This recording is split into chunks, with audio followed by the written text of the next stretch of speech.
Fifth lesson Lakshmibai. बच्चों, तुमने झांसी की रानी लक्ष्मीबाई का नाम तो सुना ही होगा। लक्ष्मीबाई के बचपन का नाम मन्नू था। मन्नू बहुत ही साहसी और बहादुर लड़की थी। बचपन में ही उसके हथियार चलाना और घुड़सवारी सीख ली थी। बड़ी होने पर मन्नू का विवाह झांसी के राजा गंगाधर राव के साथ हुआ। लक्ष्मीबाई पर विपत्ति का पहाड़ उस समय टूट पड़ा जब गंगाधर राव का देहांत बीमारी के कारण हो गया, परंतु लक्ष्मीबाई ने इस मुसीबत का सामना करने का प्रण किया। उसने सत्ता की भागडोर संभाली। उस समय देश के अधिकांश भागों पर अंग्रेज़ों का शासन था। उनकी दृष्टि झांसी पर भी थी।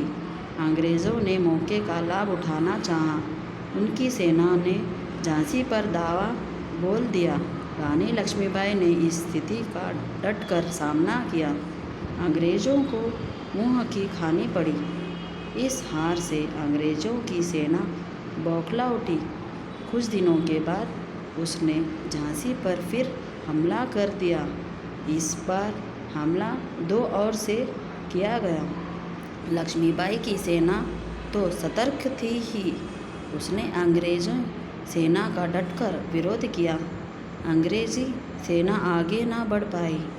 उन दिनों भारत की आज़ादी की पहली लड़ाई देश भर में छिड़ हुई थी। झांसी में सेना का संचालन स्वयं रानी लक्ष्मीबाई कर रही थी।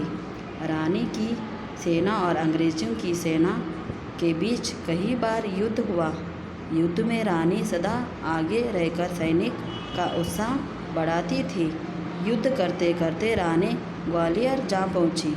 वहां के राजा ने अंग्रेज़ों का पक्ष लिया और किला छोड़कर चला गया, किंतु ग्वालियर की सेना ने रानी का साथ दिया।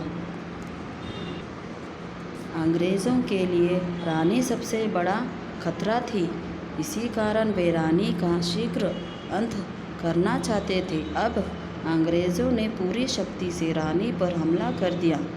रानी पूरी जोश से युद्ध कर रही थी और शत्रुओं को मार रही थी। इस बीच रानी के घोड़े ने दम तोड़ दिया। शत्रु पक्ष का एक सैनिक रानी पर वार करने के लिए लपका। रानी ने फुर्ती से तलवार चलाई और उसे मार गिराया।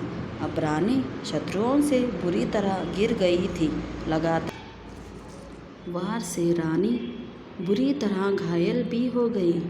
जब उसे लगा कि अब उसका अंत निकट है, तो आपके सैनिक से कहा, मेरा अंत निकट है, तुम लोग मेरे शरीर को जल्दी जला डालो ताकि शत्रु मेरा शव न छू सके।